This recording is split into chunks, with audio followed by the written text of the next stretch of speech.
Якби я міг врятувати світ, ім'ям назвав би твоїм.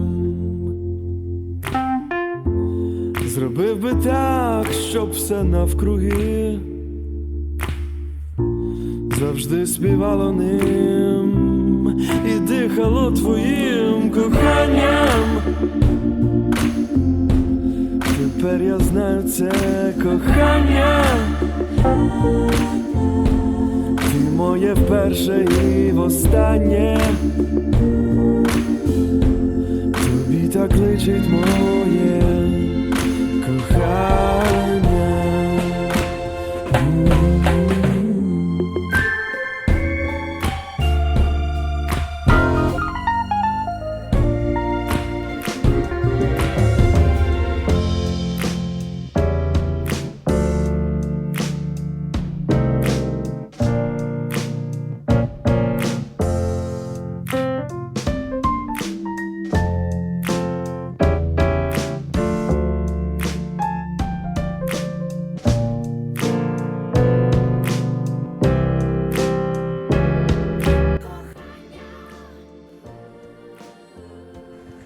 Ти жінка, значить дуже ніжна.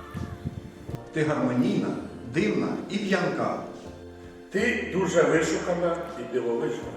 Для кого в світі ти одна така. Ти жінка, значить духом сильна. Ти знаєш, чого хочеш від життя. Водночас і проста, і дуже стильна. І загадкова, як саме буття. Ти жінка, значить ти кохана. Хоч раз в житті ти відчувала все. Для когось ти найкраща і жаданна. Для когось лик святий, твоє лице. Ти жінка, пам'ятай це всюди. І як би там не склалось майбуття. А справжня жінка завжди в шані буде. Бо жінка – це і є творець життя. Дорогі жінки, дівчата, наші рідні і красиві. Кращого немає свята, аніж те, що прийшло нині. Це для вас сніги розтали. Це для вас прийшла весна.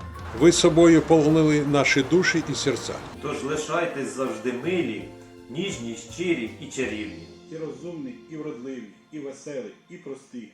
У світле свято 8 березня я бажаю вам 8 вельми необхідних речей: миру в сім'ї, спокою в душі, здоров'я в тілі, радості в очах, любові в серці, весняного натхнення, приємних слів та чарівних почуттів. І нехай ця вісімка буде постійною життєвою супутницею. Зі святом, дорогі наші жінки! Зі святом, дорогі жінки! Зі святом вас, дорогі жінки! З праздником, дорогі жінки! Міру, добра і любові! Зі святом, дорогі жінки! Зі святом, дорогі жінки! Зі святом вас, наші дорогі і милі жінки. Зі святом, дорогі жінки! Зі святом, дорогі жінки! Зі святом, дорогі жінки! Зі святом, дорогі жінки! Зі святом, дорогі жінки! Зі святом, дорогі жінки! Зі святом, дорогі жінки! Зі святом, дорогі жінки. Зі святом наші дорогі жінки. Зі святом, дорогі жінки! Зі святом, дорогі жінки! Зі святом, дорогі жінки. Зі святом, дорогі жінки! Зі святом, дорогі жінки! Зі святом, дорогі жінки! Зі святом, дорогі жінки!